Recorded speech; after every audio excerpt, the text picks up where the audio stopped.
하나님은 지혜를 주시는 분이십니다.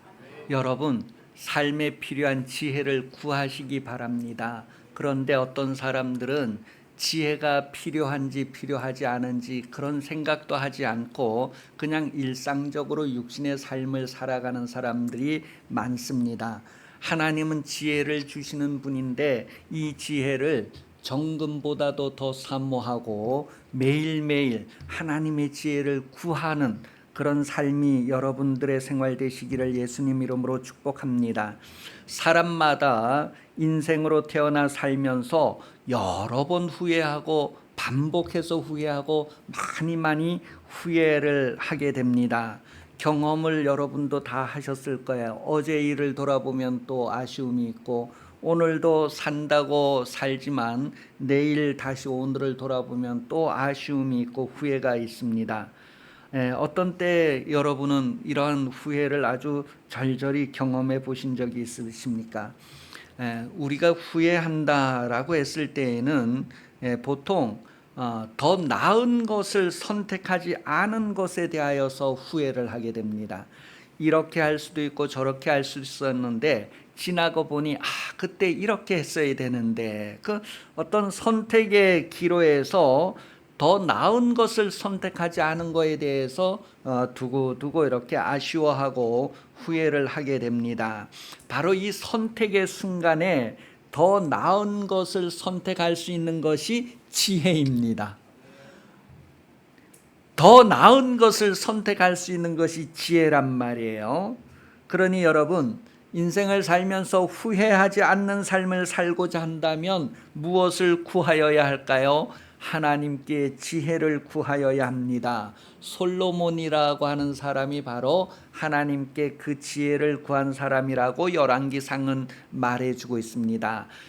그때에는 왕이 재판을 다 관여를 하던 시대인데 백성들이 여러 가지 삶의 문제를 가지고 나왔을 때에 이렇게 분별할 수 있는 그런 지혜, 더 나은 것을 알 수 있는 지혜를 하나님께 구하였단 말이에요. 하나님께서 그게 너무 마음에 들었다는 거예요.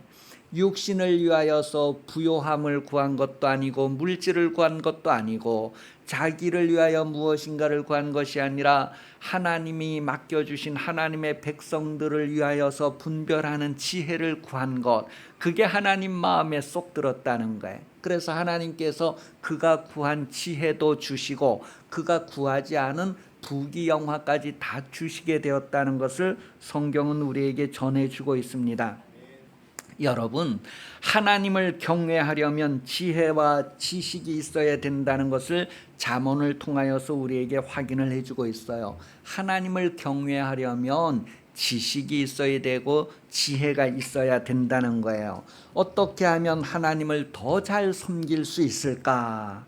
어떻게 하면 내가 육신보다도 영혼을 더 잘되게 하는 삶을 살 수 있을까? 거기에 필요한 것이 지혜라는 거예요. 요한복음 17장에서는 영생을 얻으려면 하나님을 알아야 된다. 하나님을 아는 지혜와 지식이 있어야 된다라고 말해줍니다. 많은 사람들이 지식은 있다고 하는데 지혜가 없는 삶을 삽니다. 그러면 유익이 없어요. 공부는 많이 했는데 지혜가 없으면 유익이 없대요.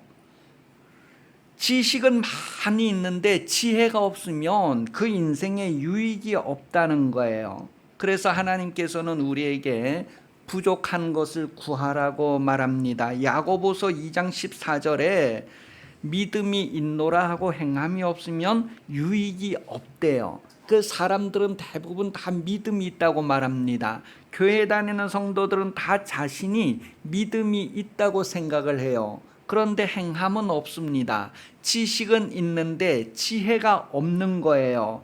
지식이라고 하는 말의 그 뜻을 찾아보니까 교육이나 경험을 통해 배운 정보를 축적하는 것, 교육이나 경험을 통해서 배운 정보를 축적한다, 쌓는 것이 바로 지식이다, 그렇게 표현을 했어요. 그럼 지혜는 뭐냐고요? 지혜는 사람의 유익을 위해 지식을 적용하는 방법이다 그랬어요. 사람의 유익을 위해서 지식을 적용하는 방법이 지혜래요. 그러니 사람들이 지식은 많이 있다고 할지라도 적용을 하지 않으면 유익이 없다는 거예요. 믿음은 있다고 하는데 행함이 없으면 유익이 없다는 거예요. 그 교회 다니는 사람들이 지식이 너무너무 대단하다는 것으로 자기가 착각을 합니다. 지식은 대단한데 그 지식을 적용하는 능력이 없어요. 그러니 삶에 유익이 없다네. 믿음의 유익이 무엇이냐는 거예요. 여러분, 예수 믿는 믿음의 유익이 무엇입니까? 이 땅에서 3차원의 법칙을 적용받는 것 너머에 고차원의 법칙을 적용받으면서 사는 그 유익은 엄청난데 우리는 그 유익에 익숙하지 않습니다. 천국에 대한 소망도 흐릿흐릿합니다. 그러면서 이 세상에서는 믿음이 대단하다고 가장을 하고 탤런트들이 연기하는 것처럼 그런 삶을 사는 사람들이 많이 있다는 거예요. 그래서 우리는 신실하게 진실하게 진실로 하나님 앞에 지식과 지혜를 겸한 삶을 살 수 있어야 합니다. 지식이 있어야 된다는 거예요. 영생을 얻으려면 유일하신 참 하나님과 그 하나님이 보내주신 예수 그리스도를 알아야 된대요. 알아야 된대. 알면 그것을 적용해야 된다는 거예요. 그래서 지혜와 지식이 있어야지만 하나님을 경외할 수 있다는 거예요. 하나님을 경외하고자 하면 항상 하나님 앞에 이것을 구하는 삶을 살아야 한다. 정금보다 더 사모하고 더 구하는 삶을 살라는 거예요.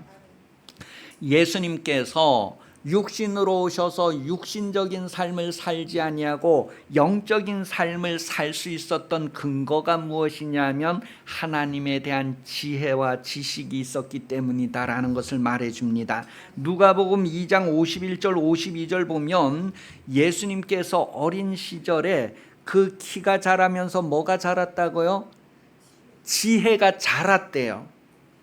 여러분, 어린 아이들에게 있어서 키가 자라면서 또한 지혜가 자라는 삶을 우리가 볼 수 있어야 되는데 여러분은 어떻게 볼 수 있을 것 같습니까? 아이에게 지혜가 있는지 없는지 어떻게 기준할 수 있을까요? 엄마 말 잘 듣는 거예요. 순종하는 거예요.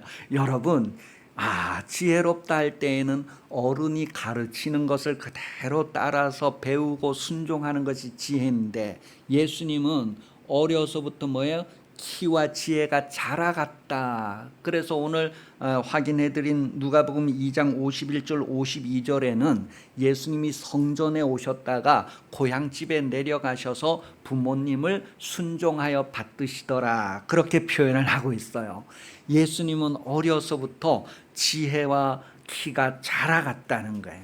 순종하며 받드시는 삶을 살았다는 거예요. 여러분, 어려서부터 계속해서 지혜를 구하는 삶을 살았다는 거예요.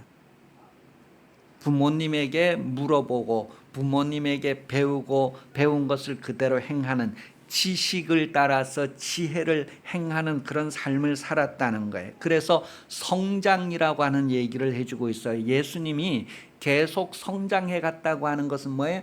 계속 지혜를 구하였다는 것을 말합니다. 계속 기도하며 응답받는 삶을 살았다는 것을 얘기해요. 그것이 바로 예수님의 그 사역의 생애를 보면 무슨 일을 하든지 다 앞뒤에 기도하면서 그 일들이 이루어져 가는 것을 성경은 우리에게 말해주고 있습니다.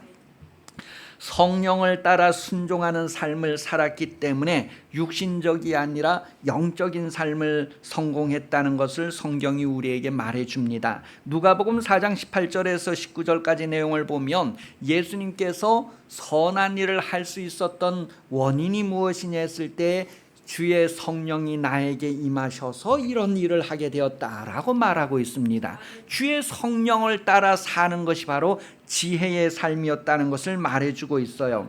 요한복음 14장 10절 말씀에 보면 예수님 안에 있던 하나님께서 하나님의 일을 하셨다, 드러내셨다, 그렇게 표현을 하고 있어요. 여러분도 성령 받고 성령을 따라 사는 삶, 그것이 하나님 앞에 지혜라는 것을 말합니다. 성령은 가만히 계시는 분이 아니라 증언하시는 분이라며, 증언하는데 따르는 표적과 이적을 가지고 증언해 내신다는 것을 말해. 우리는 그것을 구하여야 된다는 것을 성경 말하고 있습니다. 그래서 지혜에 성장해가는, 지혜가 자라가는 삶을 살아야 된다는 거예요.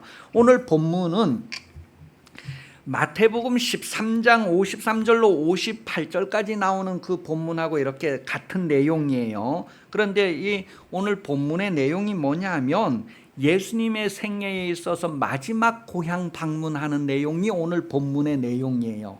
예수님의 인생에 있어서 고향 방문을 하는데 마지막 방문이라는 거예요. 여러분, 마지막 그러면 여러분은 어떤 분위기를 느끼게 됩니까?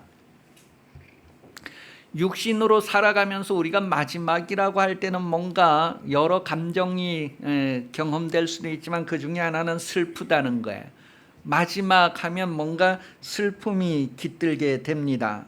왜냐하면 우리가 육신에 사는 자체가 기회인데 그 기회의 마지막이다라는 의미가 있기 때문에 그래요. 마지막이다.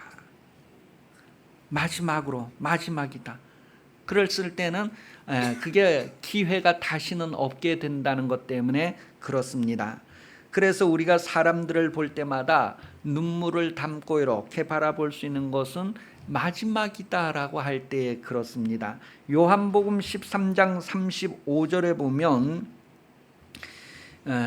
마리아 나사로가 죽었을 때 그 상황이에요. 나사로가 죽었을 때에 요한복음 11장 35절에 보면 예수님이 이제 그 나사로 집에 가잖아요. 그러니까 그 마리아가 예수님이 여기 계셨더라면 우리 오라버지가 죽지 않았을 텐데 하면서 막 이제 우는 거예요. 그때 예수님도 같이 우시는 그런 내용을 말해줍니다. 요한복음 11장 35절.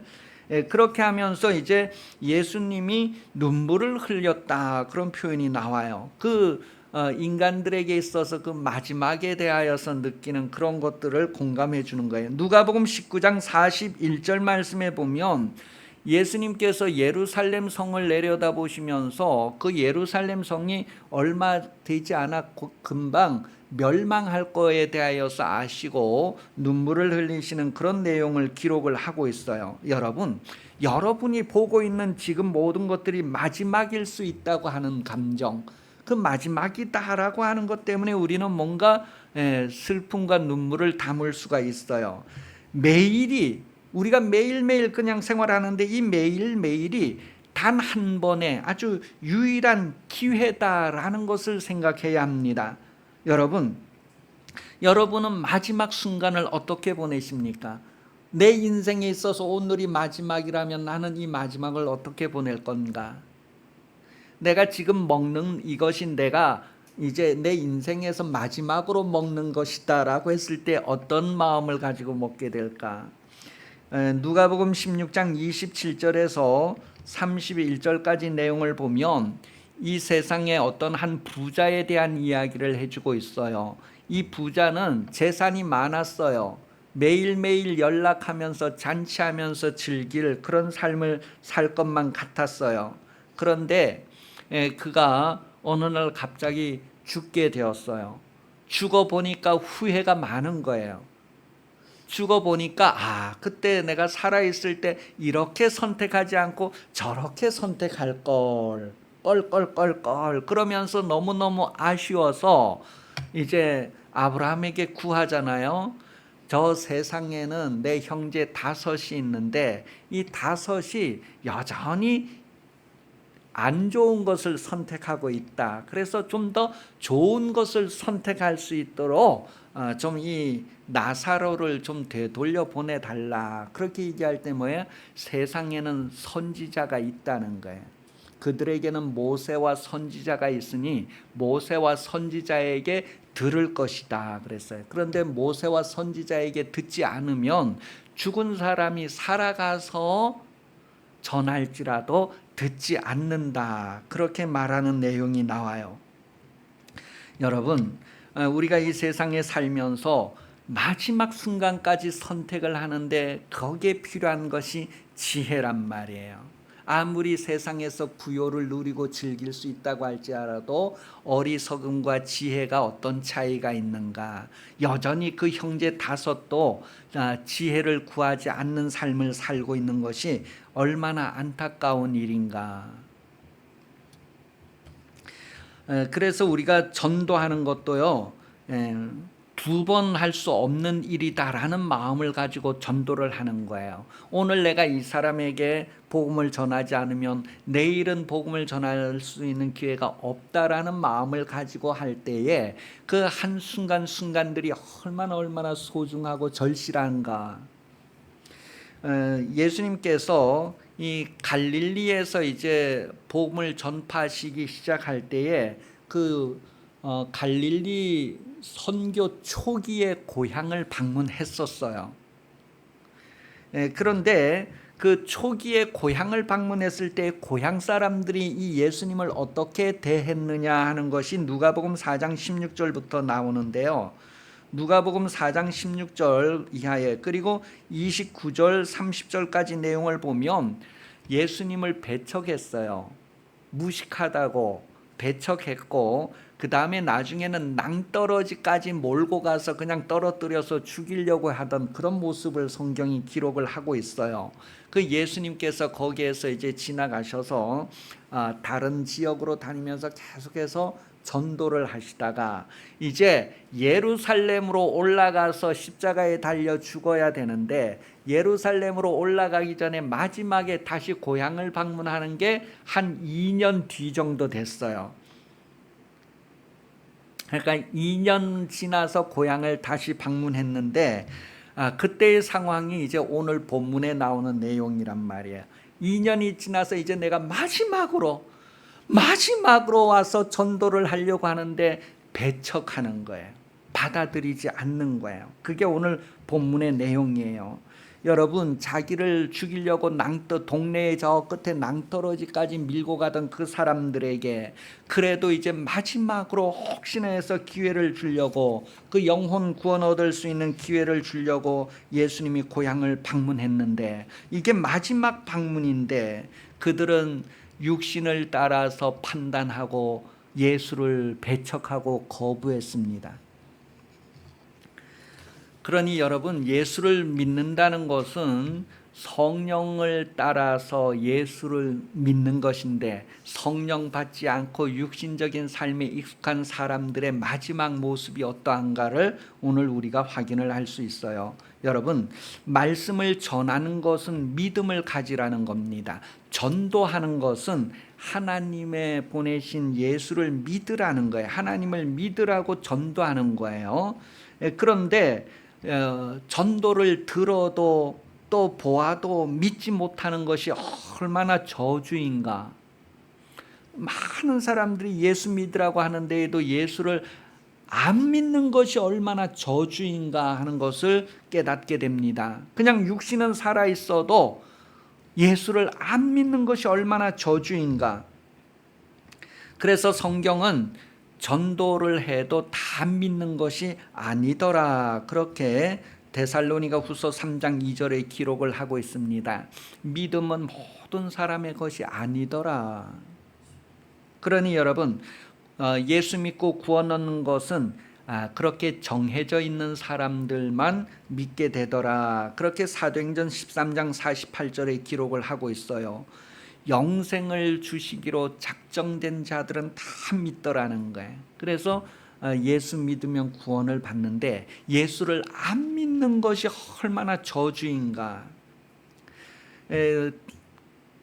전도로 복음을 들어야지 믿음을 갖게 되고, 믿음을 가져야지만 성령을 받을 수 있고, 성령을 받아야지만 영생에 이르는 열매를 맺을 수 있는데 듣지 않는 거예요.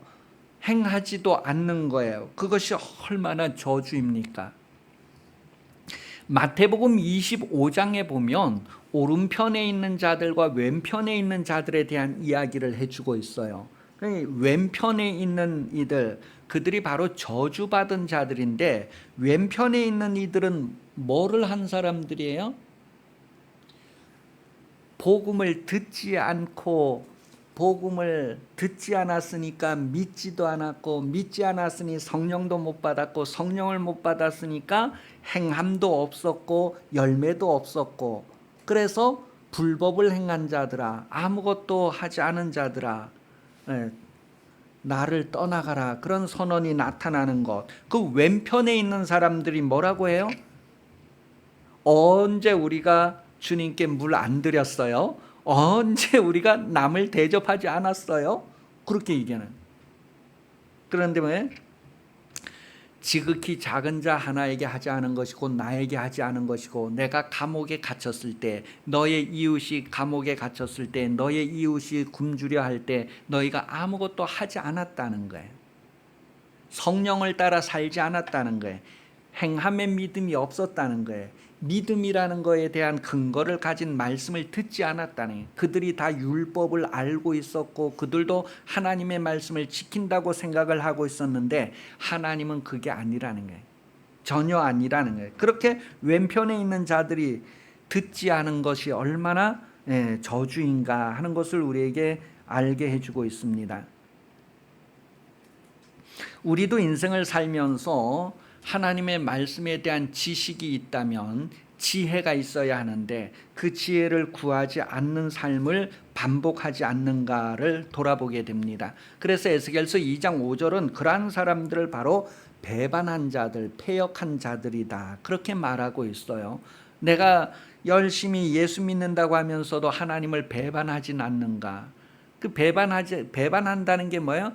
듣고 알고도 행하지 않는 겁니다. 하나님의 말씀을 들었지만 행하지 않는 거예요. 에덴 동산에서도 들었지만 행하지 않는 거예요. 노아 시대에도 들었지만 행하지 않는 거예요. 이 시대에도 들었지만 행하지 않는 거예요. 왼편에 있는 자들도 율법을 그렇게 들었지만 행하지 않는 거예요. 그때 그 행한다는 것이 뭐예요? 듣고 믿어서 성령을 따라서 구원의 열매를 맺어 가는가, 그런 열매가 없는 삶을 살았다는 거예요. 자, 이렇게 복음을 듣지 않는 것도 저주지만 복음을 전하지 않는 것도 위험하다는 것을 성경은 에스겔서 3장 18절을 통하여 우리에게 확인을 해주고 있습니다. 여러분, 성령은 증언하는 영으로 오셨다는 게 무엇을 증언해요? 예수가 그리스도라는 것을 증언합니다. 예수가 하나님의 아들이고 예수가 구원자라는 것을 증언하기 위하여 성령이 오셨다는 거예요. 그런데 그 증언을 하지 않는 것이 얼마나 위험한가 하는 것을 우리에게 말해주고 있습니다. 오늘 본문 3절에 보면 고향 사람들이 예수를 다 배척했어요. 그때 배척한다고 하는 그 단어의 의미는 믿음에 이르지 못하고 변질되었다, 그런 뜻이에요. 믿음에 이르지 아니하고 변질되었다. 그게 뭐냐면 지식은 있는데 행함이 없는 거예요. 지식은 있는데 지혜가 없는 거예요. 곧 길가밭 돌짝밭이다 라고 하는 의미에서 그 배반한다, 튕겨낸다, 거부한다, 그런 의미가 설명되어집니다. 베드로도 우리와 똑같은 성정을 가졌고 육신적으로 예수님에 대하여 말하는 내용들이 성경에 나와요. 예수님께서 내가 예루살렘에 가서 십자가에서 죽어야 된다, 이런 말을 할 때에 베드로가 뭐예요? 절대로 그런 일이 있으면 안 됩니다. 반대합니다. 그런 일이 일어나도록 내가 가만히 있지 않겠습니다. 막 혈기왕성하게 그렇게 딱 내세운 것은 육신적이었단 말이에요. 그런데 실제 생활에서 예수님을 배반하고 말았다는 것을 성경이 우리에게 확인을 해줍니다. 그러니 여러분, 육신적으로는 하나님의 나라를 유업으로 이어받을 수 없기 때문에 성령을 받아야 되네. 그래서 예수님께서 사탄이 밀가부로도 하려고 베드로를 청구했는데 내가 너의 믿음이 떨어지지 않기를 기도했다. 내가 너를 위해서 기도한 것처럼 너도 이후에는 형제들을 위해서 기도해야 된다는 것을 말해주면서 성령으로 기도할 것, 성령을 따라 살아야 할 것을 가르쳐 주셨어요. 로마서 8장 13절에 보면 너희가 육신대로 살면 반드시 죽을 것이지만 영으로서 몸의 행실을 죽이면 산다. 그래서 우리가 성령으로 사는 것이 얼마나 중요한가를 깨닫게 해주고 있습니다. 누가복음 22장 31절에서 34절 보면 그런 이야기가 쭉 소개되어지고 있어요. 베드로가 육신적으로 살지 않고 영적으로 살 수 있도록 예수님이 지금도 기도하고 계신다는 것까지요. 그렇게 해서 성령께서도 지금 기도하는 것은 여러분들이 육신대로 살지 아니하고 성령을 따라 살기 위해서 성령께서 여러분들을 위해서도 지금 기도하신다는 것을 성경 말합니다. 성령은 성도를 위하여서 기도하시는 분, 그렇게 로마서에서 확인을 해주고 있어요. 그러니 지금은 우리가 성령의 기도에 참여하고 성령의 기도가 나에게 이루어지도록, 내가 지식으로만 머물러 있어서 그냥 부패하고 썩어져가고 거부하는 것이 아니라 지혜를 구하고 적용을 해서 영생에 이르는 열매를 맺어가야 하는, 성령과 함께 역사해야 하는 그런 삶을 살아야 할 것을 성경이 우리에게 확인을 해주고 있습니다. 여러분, 누가 성령과 함께 사역할 것인가? 육신을 따르는 삶이 아니라 성령을 따르는 신앙생활, 성령을 따라 구원의 열매를 맺어가는 사람, 그때 그 행한다고 하는 거예요. 갈라디아서 5장 24절 25절에 보면 성령으로 살면 또한 성령으로 행할지니라 했을 때 그 행한다고 하는 말의 의미가 뭐냐면 이렇게 줄을 서서 따라간다고 하는 그런 의미예요. 줄 이렇게 맞추어서 줄을 따라 가는 것, 연속적인 그런 의미를 가지고 있어요. 열을 지어서 행동한다, 행진한다, 합의한다, 그런 의미란 말이에요. 그러니 우리가 성령께서 증언하시고 성령께서 역사하시는 그 일에 우리가 합의하고 동의하고 따라가고 한 줄로 쭉 이어가는 것, 연결성 있게 가는 것, 그것이 바로 행할지니 그런 의미란 말이에요.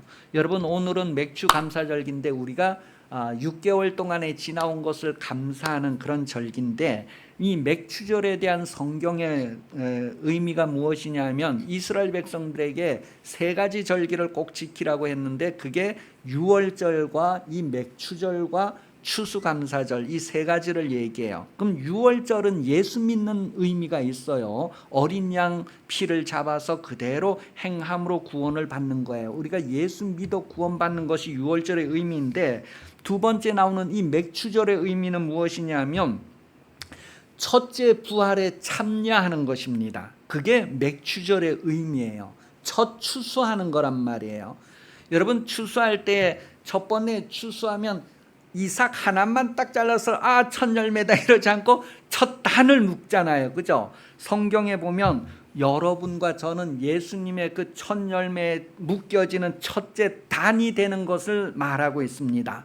예수 믿는 사람은 바로 첫째 부활에 참여하는 자다라는 것을 말하고 있어요. 그 사람은 주 안에서 자는 사람들은 이미 이제 낙원에 주님 품에 거하는 사람들이고, 깨어서 살아있어서 지금 살아있는 사람, 성령을 따라서 역사하는 사람, 그런 사람들이 나중에 주님 오실 때 공중에 들려 올라가서 주님 맞이하는데 그게 첫째 부활이라는 거예요. 그 첫째 부활에 참여하는 사람이 복이 있다는. 두 번째 부활은 언제냐면 이 세상에 많은 환란이 있을 때 그 환란을 통과하고 환란 뒤에 이제 심판, 흰 보좌 심판이라 그래서 이제 마지막에 그때 심판할 때에는 음부도 사망도 그 삼킨 자들 다 내어놓는다, 그런 표현이 나와요.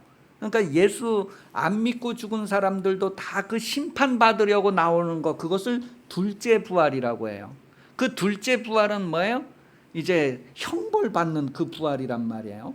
거기에 형벌. 그래서 첫째 부활에 참여하는 자들이 있다. 그게 뭐냐면 예수님 공중에 구름 타고 다시 오실 때에 먼저 간 성도들, 주 안에서 잠자는 자들을 다 데리고 오신다 그랬어요. 그렇게 데리고 온다. 그래서 우리 살아남아 있는 자들이 그들보다 앞서지 못하는 것은 그들이 주님이 올 때 그들을 다 데리고 오니까, 그 다음에 우리 살아있는 사람들도 공중에 올라가서 그 주님과 만난다는 거예요. 그게 첫째 부활에 참여하는 자들이 복이 있다. 그래 천년 왕국을 이제 누리게 된다는 거예요. 근데 이 땅에서 이제 첫째 부활에 참여하지 못하고 있던 사람은 환란을 통과하게 되고 그 환란 끝에 이제 심판을 받는데 그 심판은 행위를 따라 심판한다는 거예요. 선택을 어떻게 했느냐 하는 행위를 따라 심판받는다는 거예요. 그렇게 해서 영원한 형벌과 영원한 지옥으로 가게 되고 우리는 영생에 들어가는 것을 성경 말합니다. 그것이 바로 마지막 추수감사절. 추수감사절에 이제 가을에는 뭐에 알곡을 마지막으로 추수해서 곡간에 드리는 거잖아요. 그래서 이제 마지막 추수감사절 영혼은 이제 그 예수 믿고 천국 가는 그런 의미지만 맥추감사절은 첫 번째 부활에 참여하는 것. 제가 이제 성경 구절은 다 이렇게 기록을 해 놓았으니까 설교를 들으면서 다시 한번 들으면서 성경을 찾아 읽어가면서 이게 내가 예수님과 함께 첫째 단에 묶여져서 하나님께 드려지는 것, 그게 맥추절의 의미구나. 우리가 신앙생활 하는데 꼭 이 첫째 단에 참여하는 그런 삶을 살아야 되겠구나. 그래서 복음에 참여하고 성령에 참여하는 지혜가 유익이 되는 그런 인생을 살 수 있기를 예수님 이름으로 축복합니다. 기도하겠습니다. 하나님 아버지, 지식이 아무리 많아도 지혜를 드러내지 않으면 유익이 없다는 것을 깨닫습니다. 믿음이 있다고 해도 행함이 없으면 유익이 없다는 것을 깨닫습니다. 하나님 아버지, 우리 남은 생에 지혜를 구하게 하시고 지혜를 가지고 후회하지 않는 인생으로 살게 하여 주시옵소서. 다시 오시는 예수 그리스도 은혜 베풀어 주시며 하나님 아버지 사랑하심과 성령 충만 역사 교통하심이 맥추 감사절기 주일 오전 예배 참석하여 머리 숙인 성도들 위해 영원토록 함께 하시기를 간절히 축원하옵나이다. 아멘.